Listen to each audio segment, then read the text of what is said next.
It's Grid. Are they definitely done with Daniel Jones from this point? And any shot that Dable is off the sidelines, meaning he gets fired before next season? They have a general manager in Joe Shane. Every big move has to get approval by ownership. So, look, the bottom line is they don't know who their future quarterback is past this season. Tommy DeVito's clearly not the answer. They don't have it. Drew Lock's not the answer. Pro Football Today, only on Sports Grid. Grandma Bear, who owns the football team, probably comes in, gives a little, oh, man, you're such a good little boy out there. Congratulations, the way you coach this football team. I'm never going to fire you. Totally, I missed you pinching your own cheek as I was looking down and did does, not right? know we were getting. Oh, Donnie, you got such a good show there with that guy named Ben. Like, that's what your grandma will do to you when you go see her on Thanksgiving or Christmas, The Early Line, only on Sports Grid.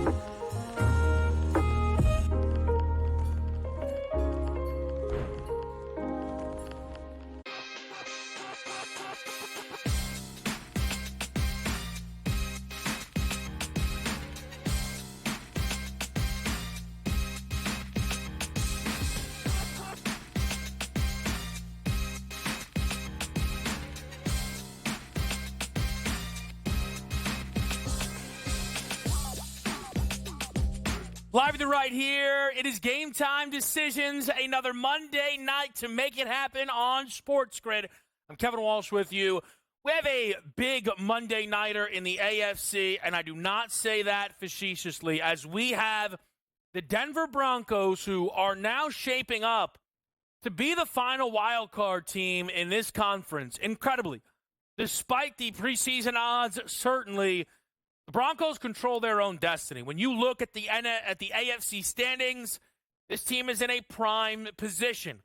The Browns look to play spoilers, something they did just last week when they upset the Pittsburgh Steelers with their gunslinging quarterback in Jameis Winston. We will get into this game. We will hit on the NBA a little bit.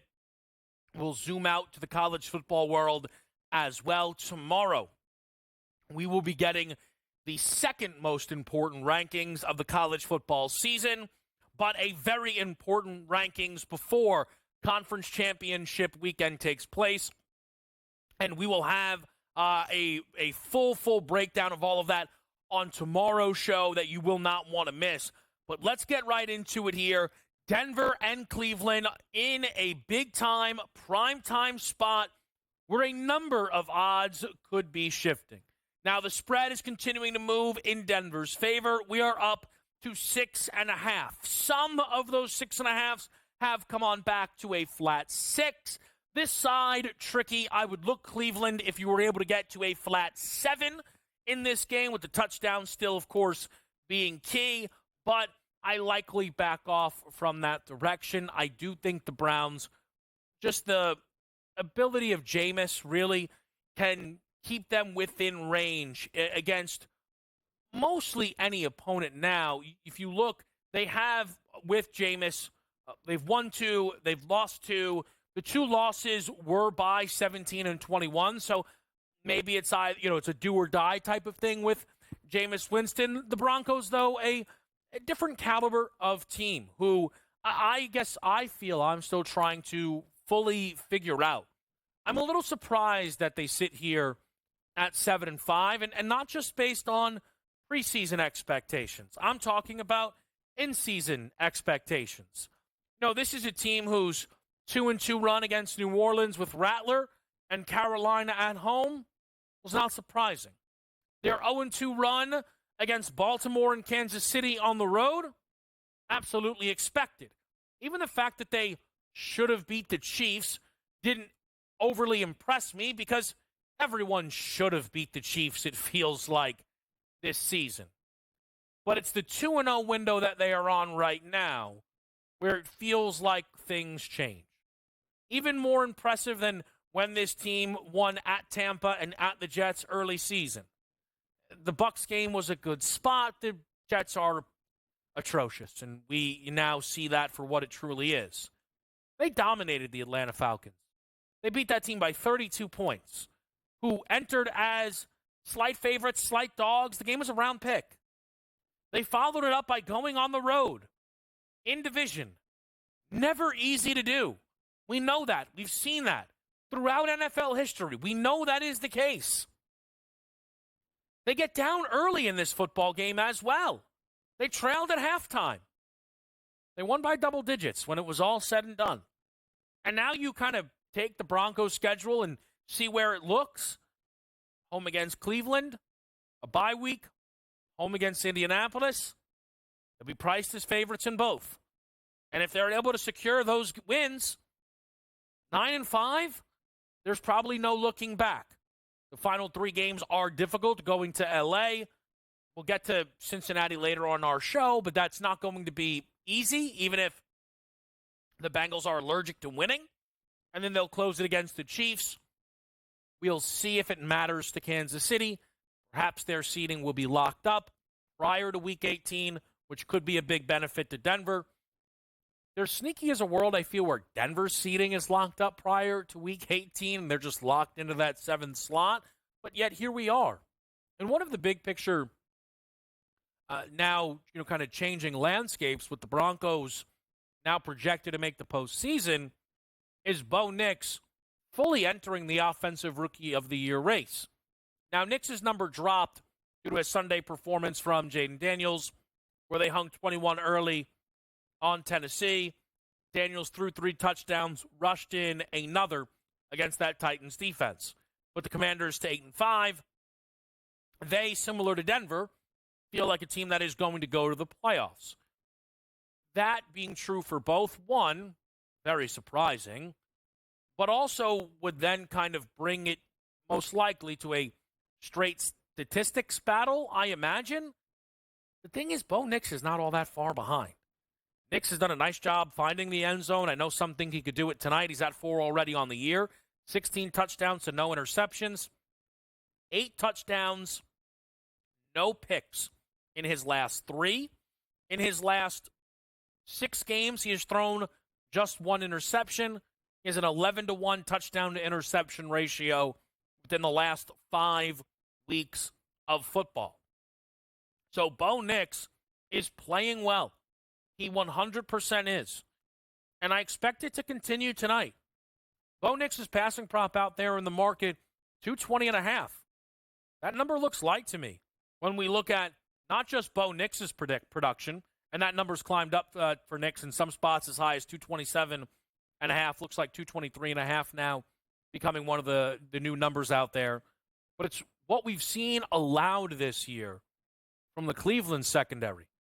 The Browns on a yards per game basis are not that close to the bottom, but yards per pass attempt, second worst in football. So it becomes about volume, and Bo Nix has thrown the ball at least 30 times in now 5 straight games, 33 or more times in 5 out of his 6. So if you know you're going to get volume out of Bo Nix, we are now watching Bo Nix play really well, and you're against this Browns secondary, which has been giving up a ton of deep passes. A ton. The longest completion prop for Bo Nix is certainly tempting. It's a way that you can look. When we get to the running backs room, I think both teams are complicated, though I think Denver would take the case if you want to make the battle. Javonte Williams last week became the 3rd player in the last decade to have at least 8 carries and finish with negative rushing yards. He's the first player to do it in a win, which is insane. How does your starting running back in a victory finish with negative 2 yards? Jaleel McLaughlin, though, ended up getting, as many carries. I cannot make heads or tails of the Denver backfield. The Cleveland backfield's pretty easy. It's Chubbs.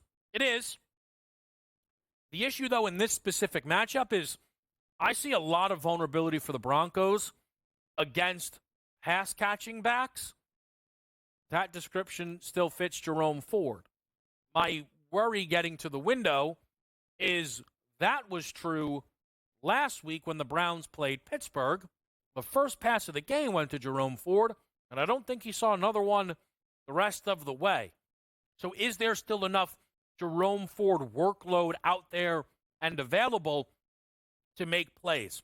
Don't forget tonight you also have your Jerry Jeudy revenge game against the Broncos and no Cedric Tillman going for the Cleveland Browns. It could be a big game in prime time for the former Bronco in Jerry Jeudy. All stuff we'll break down with you. It is Game Time Decisions. We're live on SportsGrid.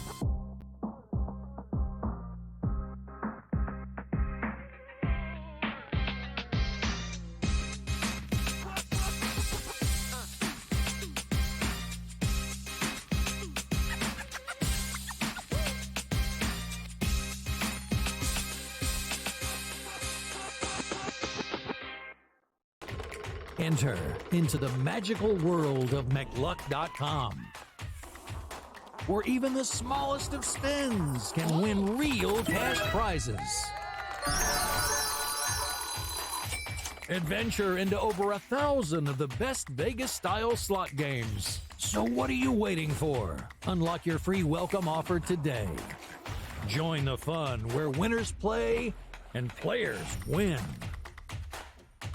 Anyone that's been to a sporting event, the atmosphere before a game, I think Game Time Decisions has that same exact atmosphere.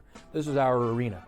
This is what we do. There is going to be an energy to Game Time Decisions that you will feel night in and night out. The excitement you get when you lock your bets in, when you're figuring out what you want to do, we can zone in on the biggest games each night. I want this to be the place that people come to before the games start so they feel as ready as possible to lock in their cards. We are going to hit every single one of those markets that you need to know about. We're going to go through every single thing, and I've got a great team behind me that's going to help me get the job done. There is not going to be a better place, I promise you, than Game Time Decisions to get that new information, react to it, and be able to then bet accordingly. We will have everything at our disposal, and we will use that to our advantage. I'm Kevin Walsh. Tune into Game Time Decisions from 6 to 8 p.m. Eastern on SportsGrid. Your gut says Miami is going to win, and you should take the over. Your gut also said your NFT selfies would only go up in value. They didn't. But your head is on SportsGrid and knows the QB is in concussion protocol. The backup has a 45 QBR against the zone coverage. The New York D has the most sacks in the league. So yeah, trust your head. It's smarter to be on SportsGrid. Right here with you on Pro Football Today on SportsGrid. Odds in motion, trying to see what lines have moved throughout the week. Never felt more comfortable in this set than I do for this year. I am ready. I'm just getting angry. The hot takes are going to be here all long, people. What in the world is going on in Miami, Dom? It's not particularly anything to shy away from just because many people are on top of it. Hot take, hot take. I think this line is asking you once again to take the Bruins. Pro Football Today, only on SportsGrid.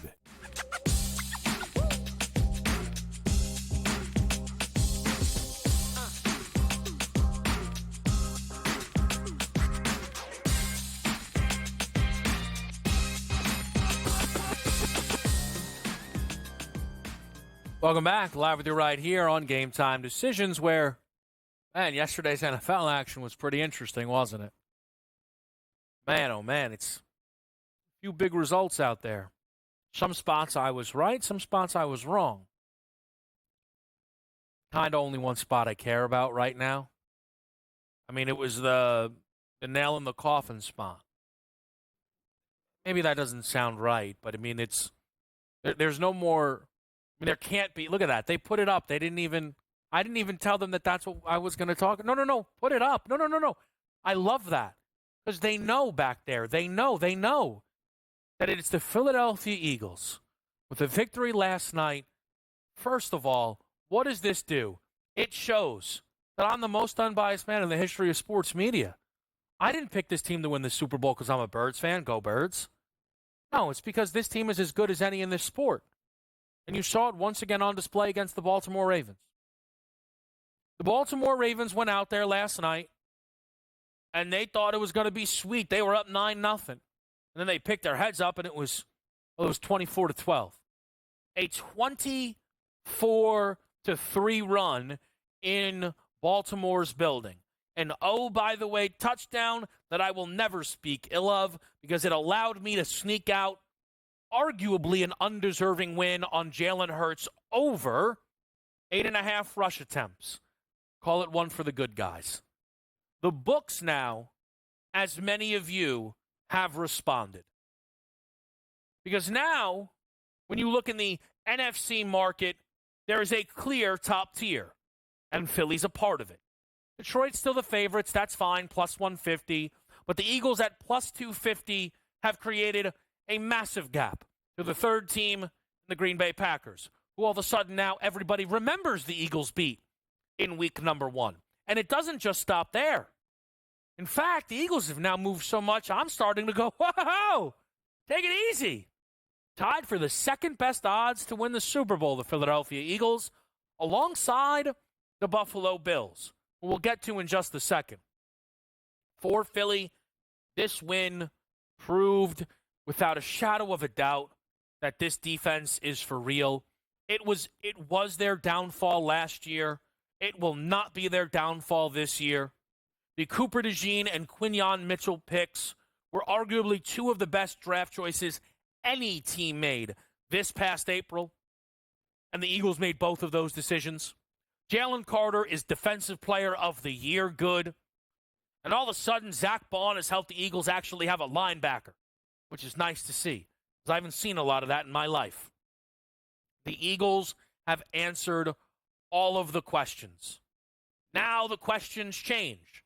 It's will they win the Super Bowl? And before we get there, can they steal the 1 seed off the Detroit Lions? Well, they'll need some help.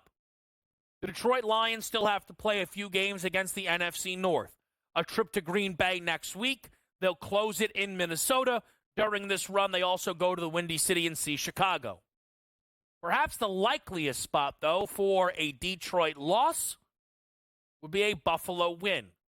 Yes, the Lions are at home, but the Buffalo Bills put another result on the board on Sunday night. Buffalo, like Philly, just keep winning. A 2-game losing streak that you can excuse. It was a tough run of going to Baltimore and then Houston, and at the time, finishing out in New York against the Jets. This team has not put really a foot wrong since, though. They have still scored 30-plus in every single home game. And that is the reality now if you are the Buffalo Bills. It is why that there was some trepidation for Bills backers going into the game against Kansas City. Do we even want to win? It's the same old formula. We win in the regular season. We lose in the postseason. You needed to win that game because it kept your hopes for the 1 seed alive. It won't be easy to secure because the trips to L.A. and Detroit are tough. They are. They just are. The Rams are scrappy. I mean, yeah, the Eagles dumped them on their heads, but that's the Philadelphia Eagles. And the Lions will be booked as favorites in that game against Buffalo. If the Bills get through that, what remains? New England, New York, New England. It's a lot to ask a team to win 10, 12, 13 games in a row. It is. That's probably what Buffalo will need to do, though, to grab the 1 seed. Because the dark magic in Kansas City, well, I don't know if it's stopping anytime soon. Plus, the schedule is still workable, and they have the game in hand. If the Chiefs lose one more time, yes, Buffalo goes to the 1 seed. If they win out, the Bills, if they lose one more, will need multiple KC losses. So it's still going to make the difference. Kansas City having the upper hand, though, is not stopping the books from making a change for the first time this year. That's putting the Bills as AFC favorites. I thought to myself today, I might place a wager this week in the AFC outright market. I thought I might place that wager on the Baltimore Ravens. It's silly. I shouldn't. It's asking for predictable pain. The books, though, seemingly want to save me. How in God's name are the 5-loss Ravens plus 450 to win the AFC. I mean, can anyone make sense of that? They are now favored to be a wild card team, with the Pittsburgh Steelers upset over the Cincinnati Bengals.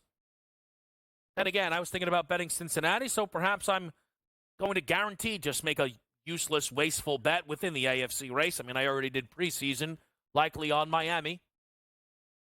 I thought we would see the Ravens shift back to at least 5-1, plus 700. I don't know. I convinced myself there's a world they'd be 10-1. They're not. They're plus 450. I don't know if that's the Ravens getting respect or the Chiefs and the Bills getting disrespect.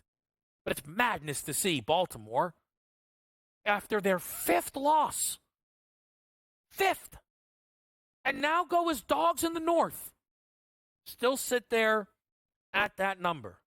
A lot of Philly and Buffalo talk here, Baltimore as well. Those teams currently homes to the top 3 choices within the MVP market. Josh Allen, the biggest favorite number of the season, though, at minus 280. Game time decisions continues after this quick.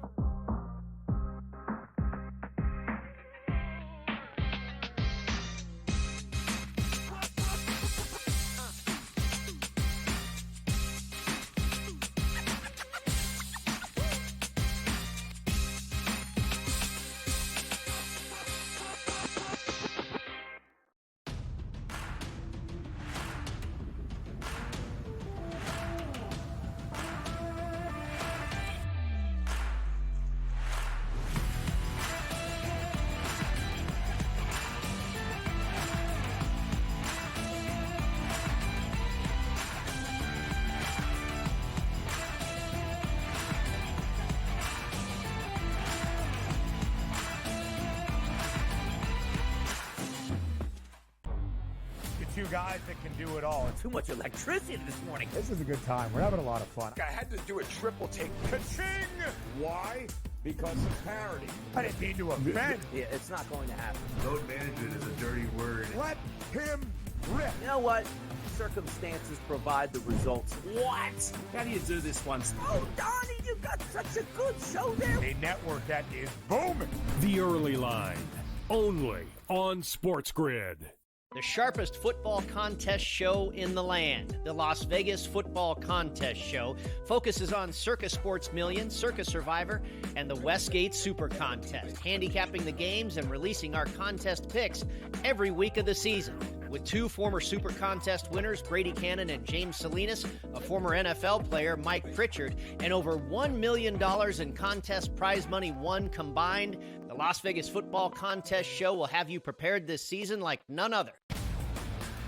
Fillet Indiana. They would smash them. What? Honestly. Do you listen to yourself speak? That's not a reality question. They have not played each other. You are using hypothetical. And they got embarrassed. As so many if teams they would have do. Won that football.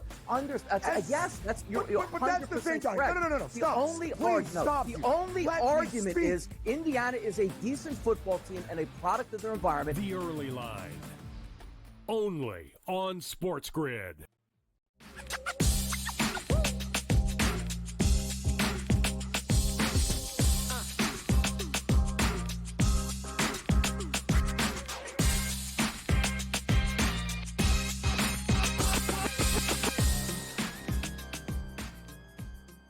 Back to the right here on Game Time Decisions this Monday night. We'll look to make some certainly on the basketball board, though no ranked action tonight for the college game. As Tuesday, things will pick back up with the SEC ACC Challenge. You've got Kentucky going to Clemson, Tennessee, who I believe in the first unveiling of the net rankings actually came in as the top slotted team. They're third right now in the AP poll. You're going to have Louisville and Ole Miss, which is going to be a big one as well. Your Wednesday college basketball slate is, oh my goodness, levels of excellent. Baylor, UConn, UNC, Bama, Marquette, Iowa State, Kansas, Creighton, and the big one, in my opinion, Duke, Auburn. My preseason pick to win the national champion, who is now the second choice, jumped by the Auburn Tigers. Auburn has earned it. What they did in Maui was great. On the ropes against Iowa State, they found a way. Johni Broome is on the trajectory to win the Wooden Award. He became the new favorite, jumping Cooper Flagg. For the Blue Devils, though, I look at their 2 losses, and I don't think they should hang their head in either. By 3 to Kansas, by 5 to Kentucky. You'd love to have them. You'd love to be 7-0 like Auburn is. But for the Blue Devils, you can look at those losses and go, okay, hey, listen, it happens, right? We're going up against veteran-led teams in Kansas and Kentucky. Yes, the Wildcats with a new roster. We didn't have our best play their best. Con Knipple can't hit a shot against either of those Blue Bloods. But Duke is going to be at home for that game against Auburn. At home. This is a level check. We'll see. That number's going to be real short. Real short. I think Auburn may be the popular side, quite frankly, when those teams do meet. Because people will say, oh, come on, Duke's not that good. They lost to Kentucky. They lost to Kansas. Auburn. And I'll understand that. This is the Blue Devil spot to prove that they are of the level. If they do lose this game, yes, how it plays out will matter. But I will now feel I didn't make a great bet. Doesn't mean I couldn't potentially win my bet. I think as the season gets on, I'll like my Duke action more. But if they beat Auburn, I'll feel really good about it. And it doesn't necessarily mean that they're much better than Auburn or anything of the nature. It means they're of the level. And if you bet the favorite, which is what I did, you better be of the level. We'll find out on Wednesday as that college basketball board is just absolutely fantastic this week. On the NBA side of things, a lot of big numbers are out there tonight. You have some back-to-backs, and that's certainly impacting things there for a lot of the spots. The Nets are catching a big number from the Chicago Bulls on the road. Brooklyn, for those that don't know, lost Cam Thomas to a hamstring injury. That shaping your number. New Orleans on the second leg of a back-to-back against Atlanta. The New Orleans injury report is consistently robust. A 4-17 basketball team. Just incredible to see. Does DeJounte Murray go out there and potentially give you the narrative performance on the second leg of a back-to-back? We'll see. Maybe you get a Dyson Daniels, you shouldn't have given up on me narrative performance if you'd like as well. Miami and Boston with this Heat team that is going to drive me to insanity on a back-to-back. That because I placed a Miami Heat win total over. Just look at their last 2 losses. By 3 to Milwaukee at home with Giannis missing the game. By 3 on the road to the Raptors. Booked his favorites, of course. Not that all of their losses they were favored in, but a few. It's just been Miami's been a frustrating watch. They now go to Boston, who is somewhat laying out for this game. The Celtics off of a bit of a tough loss yesterday where they blew it big in the fourth quarter to the Cleveland Cavaliers. At one point trailed by as many as 14. They allowed 43 fourth-quarter points to the Cavs. And all of those head-to-heads are going to matter for the top spot in the Eastern Conference seeding-wise. And the early returns, now it's early, it's like Boston-Cleveland Eastern Conference championship game. If you're Cleveland, you'd rather have more games at home than in Boston and vice versa. So those head-to-heads are going to certainly make the difference. Minnesota and L.A., the Lakers, are catching big points. No Austin Reeves as they're on the second leg of a back-to-back. We've got Joe Lisi joining us next on Sports Grid.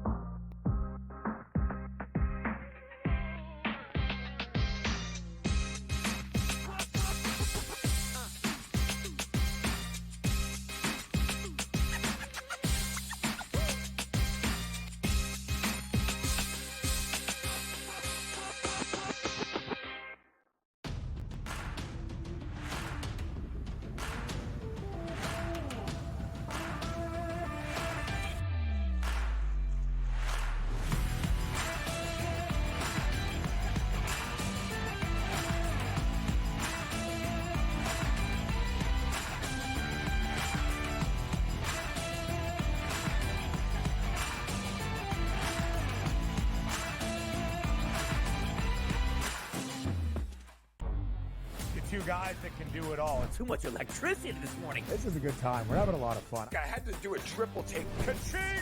Why? Because of parity. I didn't mean to offend. Yeah, it's not going to happen. Load management is a dirty word. Let him rip. You know what? Circumstances provide the results. What? How do you do this once? Oh, Donnie, you've got such a good show there. A network that is booming. The Early Line, only on Sports Grid. The sharpest football contest show in the land, the Las Vegas Football Contest Show, focuses on Circa Sports Million, Circa Survivor, and the Westgate Super Contest, handicapping the games and releasing our contest picks every week of the season. With two former Super Contest winners, Brady Cannon and James Salinas, a former NFL player, Mike Pritchard, and over $1 million in contest prize money won combined, the Las Vegas Football Contest Show will have you prepared this season like none other. Fillet Indiana. They would smash them. Honestly. You listen to yourself speak. That's not a reality question. They have not played each other. You are using hypothetical. And they got embarrassed. As so many if teams they would have do. won that football, yes, that's you're 100% but that's the thing, correct. No. Stop. The only argument is Indiana is a decent football team and a product of their environment. The Early Line, only on Sports Grid.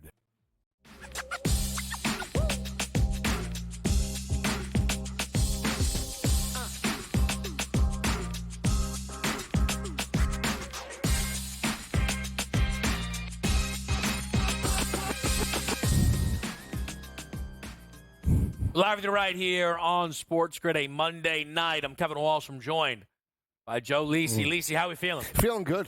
Yeah. Feeling good, yeah. College football rankings coming out soon, right? Can't wait. Can't wait for that. Got a big game on Monday night, Denver and Cleveland. Big ball game. We will get into the Monday Nighter in a moment, but I want to talk to you about some college football tomorrow. The plan right now, we're going to get our guy BSS in the mix here on Game Time. Oh, wow. Go live at 7. We'll be live for the hour before, but we're going to cover it as it happens because, Joe, this is a unique first time where the rankings before conference championship weekend matter and lock a lot of teams in. If we were under the old format, this would be really simple. If Oregon beats Penn State, Penn State's out. If Penn State beat Oregon, then they're both in. The winner of the SEC title game, probably Notre Dame. The ACC would beg, knock on the door, maybe, what about us, what about us? And we'd figure out, does Ohio State get in, even though they dropped the game to Michigan? We have a completely different format. Yes. And on Tuesday, we're going to get an idea of some of the seeding, but we're going to get an idea of who has life. And one of the big debate points, Lisi, is Miami against Alabama, with South Carolina going, oh, how are we not a part of that conversation? What do you make of those trio of teams right now who are hoping the committee looks favorably on them? Well, I think when you look at Miami, the problem is how they played down to the level of competition over the past, regular season. I mean, played down and didn't cover against Virginia Tech. Hail Mary, 50-50 ball. Some say he caught it, some say he didn't. Cal, that performance where they trailed in that matchup by basically 25 points, the near misses. They played toe-to-toe for 3 quarters with Duke. So Georgia Tech, Syracuse at the end of the regular season.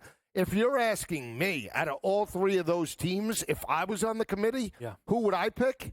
I would pick South Carolina, even though they lost a head-to-head for Alabama. And the reason why I say that is they are playing the most consistent down the stretch from the start of the year till now. And that's the argument that we heard last year when Georgia got knocked out and they lost an SEC championship game and they had only lost 2 times over the past 31 meetings. They kept them out of the matchup. And then Texas jumped other teams, that Florida State, that was undefeated, because they were playing more consistent. What's the argument this year? Yeah, I think for me, so here's what I will say. I think South Carolina is absolutely dead. The committee has shown us how much they care about head-to-heads. They lost to Bama. I will be beyond stunned if we sit here tomorrow and they put them above them. I went through it in my own mind. I told you this. I think my weakness as a ranker is that maybe I don't judge when things happened strongly enough. I wouldn't put South Carolina in front of Ole Miss. Ole Miss went into their building, beat them by 24. That was before they went on a heater, though. Like I said, yeah, I know. I know where my faults would be as a ranker, but that's where Knicks are unique. That would happen. We would be in the room probably until 4 o'clock. Yeah, we would. Battles coming on. We absolutely would. So, to me, I don't see it fully with South Carolina. My thing with Miami, and I don't know if let me ask you like this, Joe. Go ahead. Worst loss, by 4 points at Syracuse or by 21 at Oklahoma? Totally agree. OU is definitely better than Syracuse. Miami's lost by 4 and by 5. But that offense is so good. Right. You cannot run away from them at all. No, and I'm in agreement with you. We both picked Oklahoma to keep that game close. The fact that they dominated by 3 touchdowns, won it, and just shocked Jalen Milroe in terms of that performance and held Alabama to 3 points. I mean, everybody was shocked from that. But we'll go back to this perception issue. Which is a more dominant team, Oklahoma, Georgia Tech, or Syracuse? And it's again, I understand Syracuse 9 wins with Fran Brown. Yeah. I understand Brent Key and Georgia Tech, fantastic year with Haynes King, and the games that they lost was without Haynes King at the helm for the most part. But the perception is, if we're talking about those two teams, Oklahoma's just this blue blood program. And Syracuse and Georgia Tech are not. Right. So that's why we give you a reason then to keep out Miami from the playoffs. And again, OU is, despite having less victories, I think definitely better than Syracuse. And I think highly of Georgia Tech personally, but they lost by, they scored 3 points. Right. Like, and I think we talk about perception. Now, I will admit, I don't know ratings-wise what Bama versus Miami would do. But take it from the number one Jalen Milroe guy, I think I'd rather watch a Miami Hurricanes football game. They score 30 every game. I know, every game. I mean, it is – the offense is so good, man. It really is. And it's consistent, too. They haven't had ups and downs. Jalen Milroe, 3 points, right? Every week they're scoring 30. It was except against Georgia Tech, it was 23. It was famous last words. But I turned to you one week, and I was like, the kids never lost an SEC game. And I think that was when they then lost to Vanderbilt. And since then, there's been a few losses, and the one. I mean, that's the thing. Again, like I know this will be weird to people. He's one of my favorite college players of all time. But that's great, though. But like the game against Oklahoma is inexcusable. Like OU's defense is great. That doesn't matter. You cannot do that. You cannot score 3 points. You cannot throw for under 100 yards. You cannot not move the football. And they didn't move the football in that game. I don't have a great read on what the committee is going to do with that spot. Let me ask you this, because this is, I think, the most important of the conference championship games. It's the ACC conference championship. And I'll start with the most important starting point. Do you have a feel right now for where your action will land on the side of that game? I'm starting to lean to SMU.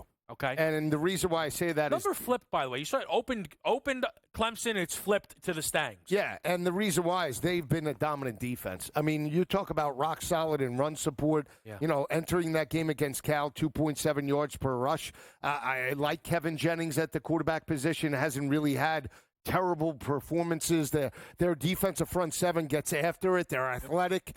And I understand just the body of work. Yeah. But we haven't seen them really rocked, right? You know, throughout the regular season. So for me, you going to buy into Cade Klubnik? Cade Klubnik struggled against Pittsburgh, struggled against South Carolina. I mean, struggled against Louisville coming out of a bye week. I mean, where is the body of work for Clemson? We talk about it. Up until that point that they lost to Louisville, they were one of the hottest teams in the country because of the opponents that they played. I was giving them the benefit of the doubt. Can't do it anymore, Kev.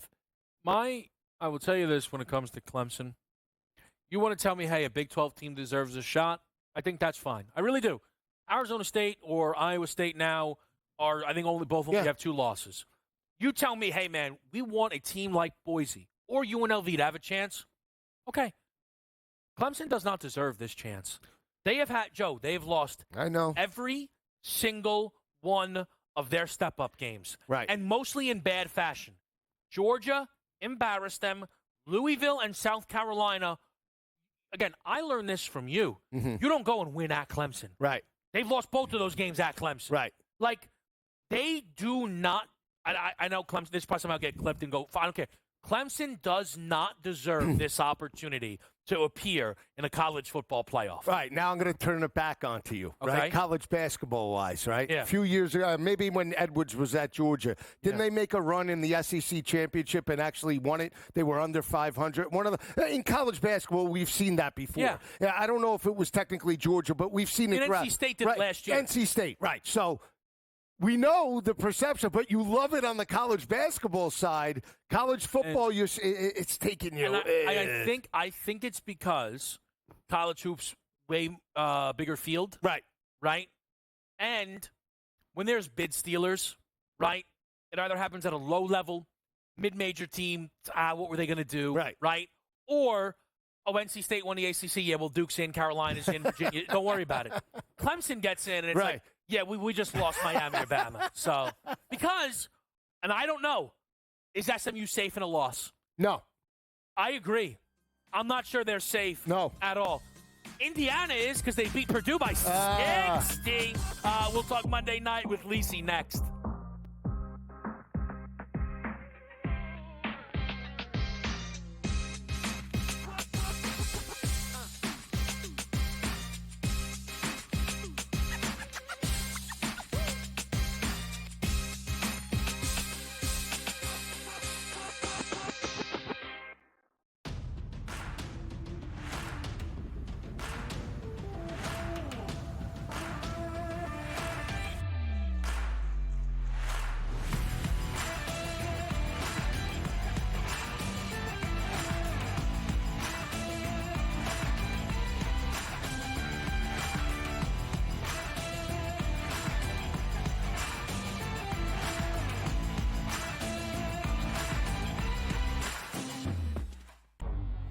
Two guys that can do it all. Too much electricity this morning. This is a good time. We're having a lot of fun. I had to do a triple take. Ka-ching! Why? Because of parity. I didn't mean to offend. Yeah, it's not going to happen. Load management is a dirty word. Let him rip. You know what? Circumstances provide the results. What? How do you do this one? Oh, Donnie, you've got such a good show there. A network that is booming. The Early Line, only on Sports Grid. The sharpest football contest show in the land, the Las Vegas Football Contest Show, focuses on Circa Sports Million, Circa Survivor, and the Westgate Super Contest, handicapping the games and releasing our contest picks every week of the season. With two former Super Contest winners, Brady Cannon and James Salinas, a former NFL player, Mike Pritchard, and over $1 million in contest prize money won combined, the Las Vegas Football Contest Show will have you prepared this season like none other. Filet Indiana. They would smash them. Honestly. Do you listen to yourself speak? That's not a reality question. They have not played each other. You are using hypothetical. And they got embarrassed. As so many if teams they would have do. Won that football. Yes, that's you're but that's the thing, guys. correct. No. Stop. The only argument is Indiana is a decent football team and a product of their environment. The Early Line, only on Sports Grid.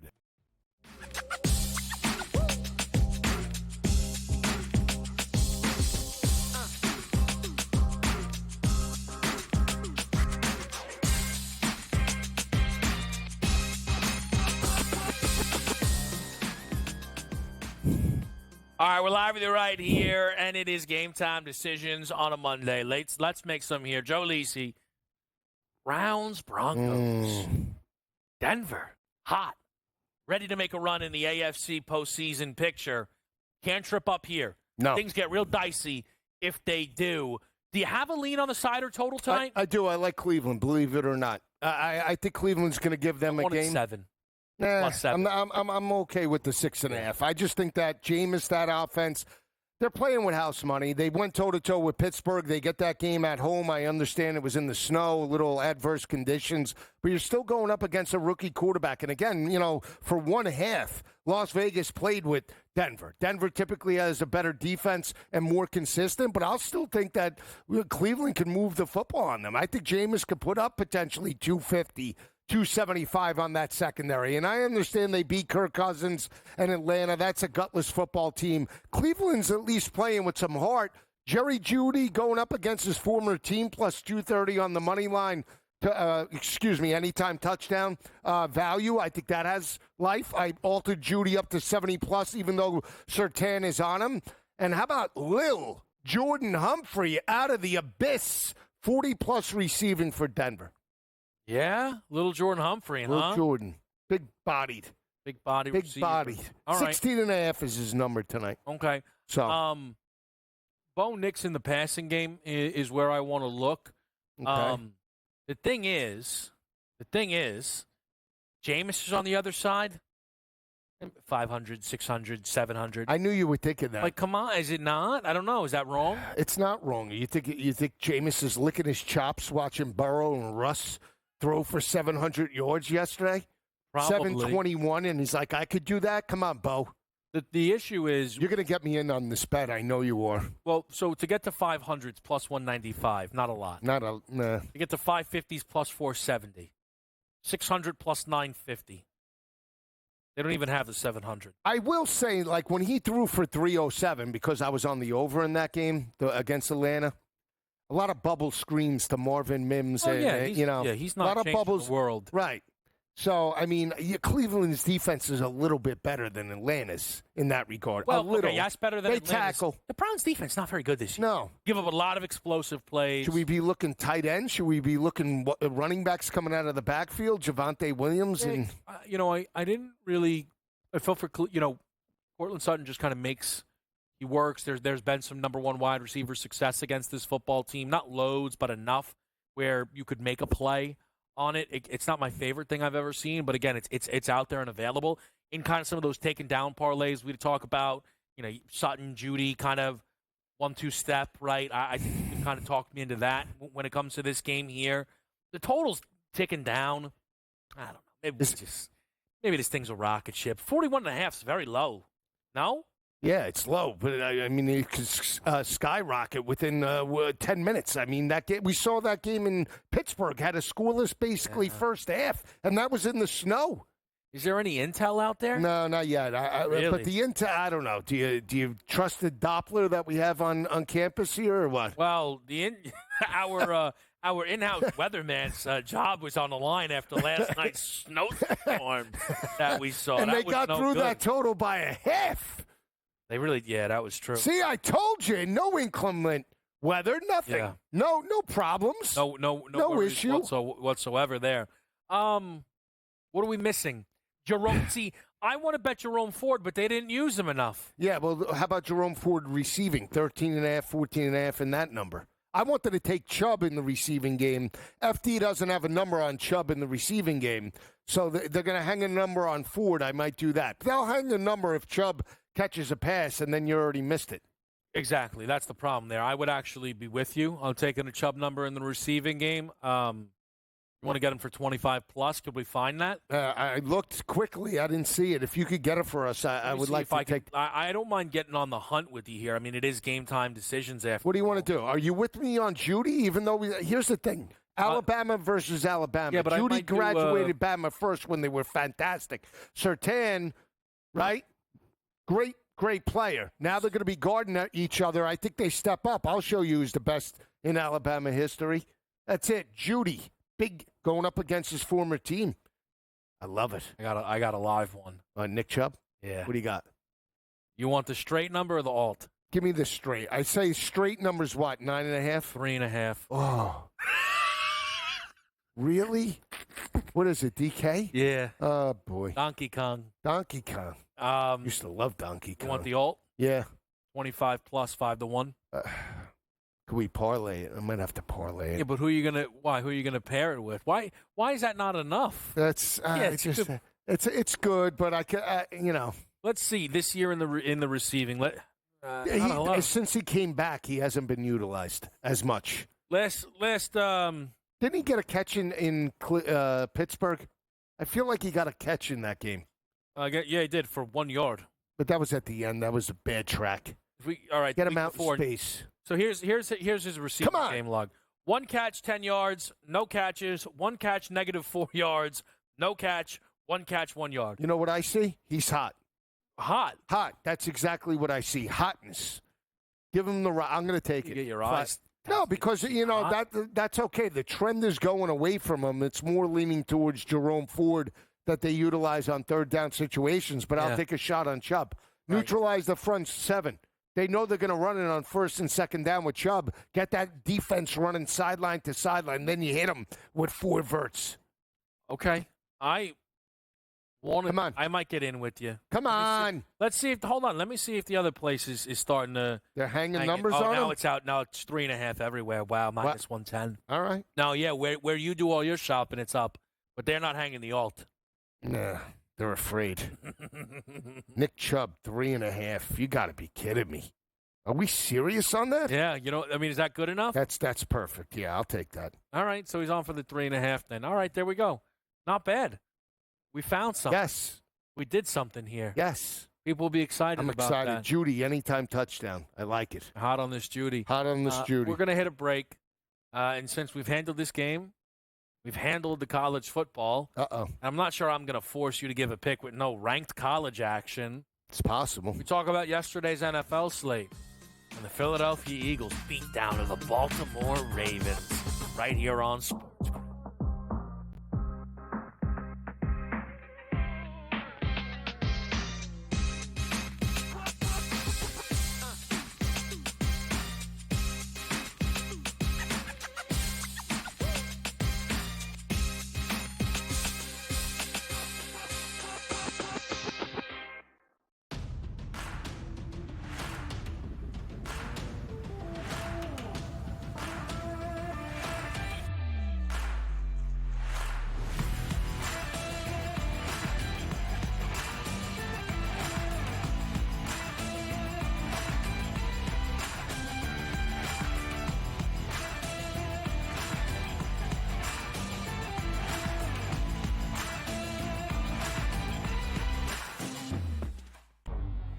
Two guys that can do it all. Too much electricity this morning. This is a good time. We're having a lot of fun. I had to do a triple take. Ka-ching!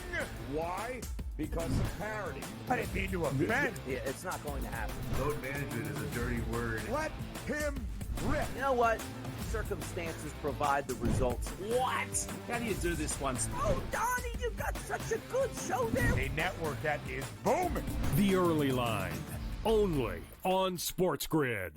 The sharpest football contest show in the land, the Las Vegas Football Contest Show, focuses on Circa Sports Million, Circa Survivor, and the Westgate Super Contest, handicapping the games and releasing our contest picks every week of the season.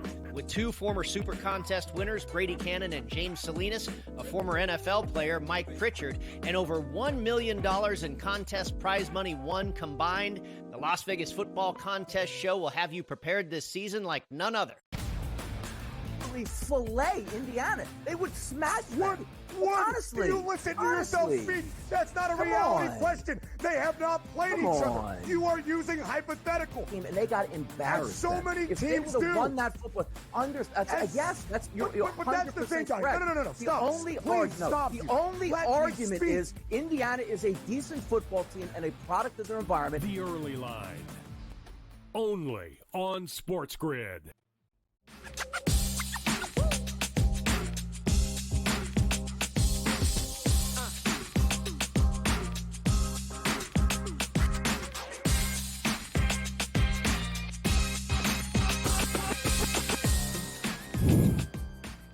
All right, we're back with you right here on Sports Grid Game Time Decisions.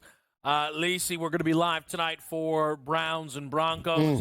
Your a pregame show will be coming up just in a little bit here with Casey Hudson, Tom Vecchio, the whole crew will be live there. Adam Kaufman, Dave Sharapan. So make sure you're locked and loaded here on this Monday. But a chance to just kind of poke our heads around the corner, Lacey, or really I should say maybe around the block. What we saw yesterday.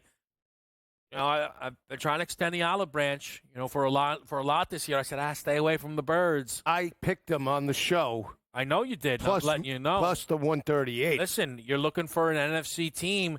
I don't know. Packers and Rams are alive. Maybe that's where you'll stick. But I'm just saying the door is open. We'll let you in. You're going to let me in now. So this you is let like right side in. Oh. I think he might be done with that Detroit nonsense. You think so? His head was in the clouds. Yeah, I think so, too. The injuries hurt a little bit on Thanksgiving. I think that's why he's back on the Jalen Hurts train.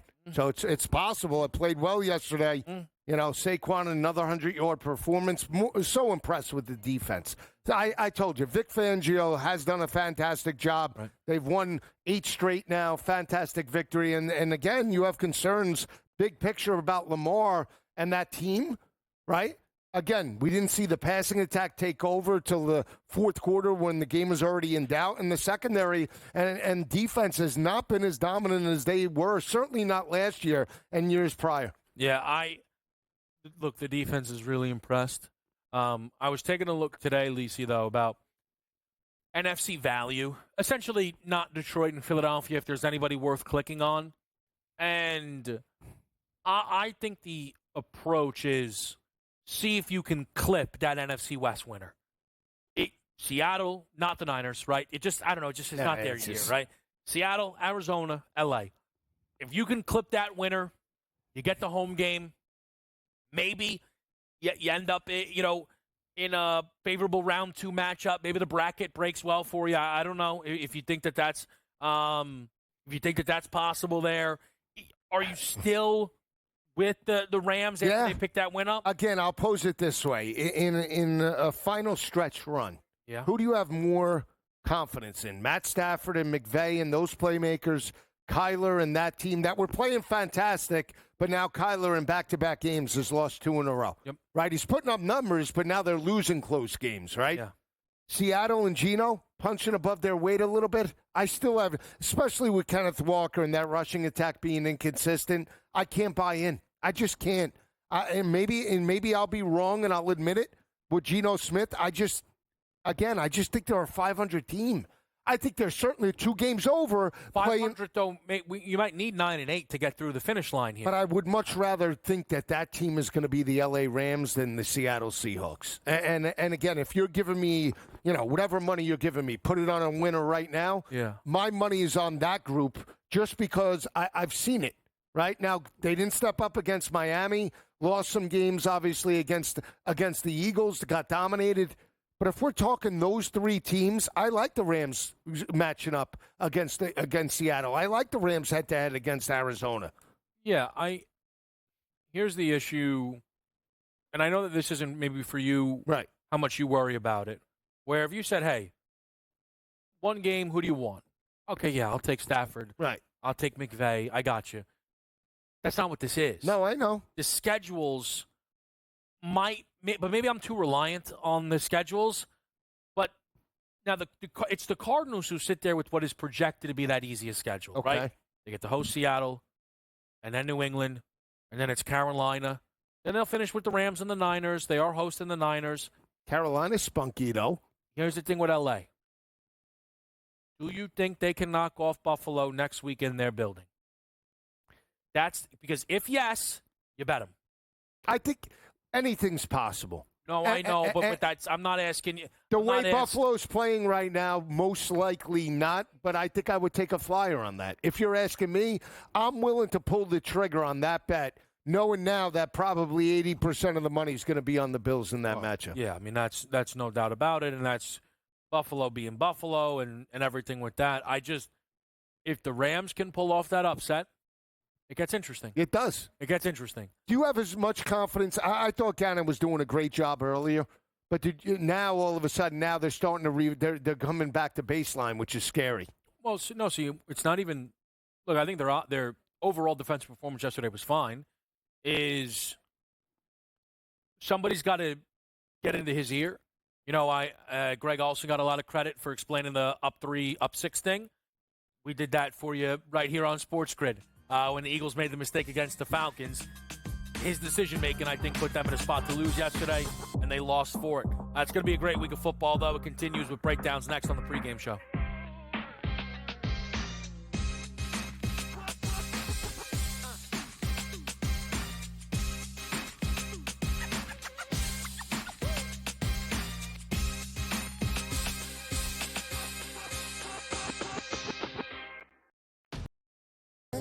I expected a bounce back after that poor performance.